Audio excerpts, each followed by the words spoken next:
നമസ്കാരം. ഞാൻ ഇന്ന് പറയാൻ പോകുന്നത് ഒരു വെളുത്ത അമ്മയുടെ കറുത്ത കുഞ്ഞിൻ്റെയും കഥയാണ്. എനിക്ക് മോനുണ്ടായി. ഒരു 4 ആഴ്ച കഴിഞ്ഞ് എന്നെ കാണാൻ വന്ന ഒരു ചേച്ചി പോകാൻ നേരത്തെ എൻ്റെ അടുത്ത്, കുഞ്ഞ് കറുത്തു പോയതുകൊണ്ട് നിനക്ക് വിഷമമായിരുന്നല്ലേ, പേടിക്കണ്ട, അവൻ്റെ കളറൊക്കെ മാറി വരുന്നുണ്ട് എന്ന് പറഞ്ഞു. ഏത്, ഞാൻ കഷ്ടപ്പെട്ട് 9 മാസം ചുമന്ന് കഷ്ടപ്പെട്ട് പ്രസവിച്ച് ഒത്തിരി സ്നേഹിച്ച് വളർത്തുന്ന എൻ്റെ കുഞ്ഞ് കറുത്തു പോയതുകൊണ്ട് എനിക്ക് വിഷമമാണല്ലേന്ന്. ഇതിങ്ങനെ അവരോട് ചോദിക്കണം എന്ന് എനിക്കുണ്ടായിരുന്നു. പക്ഷേ നമ്മൾ തമ്മിലുള്ളൊരു ബന്ധം വെച്ചും എൻ്റെ അന്നേരത്തെ അവസ്ഥ വെച്ചും എൻ്റെ വായടഞ്ഞു പോയി. ഞാനൊന്നും ചോദിച്ചില്ല.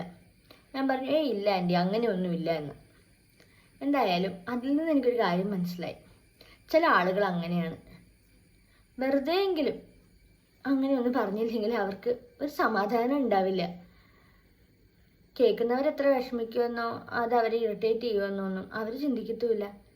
എന്തായാലും കുഞ്ഞുങ്ങളല്ലേ, അവർ സ്നേഹമല്ലേ.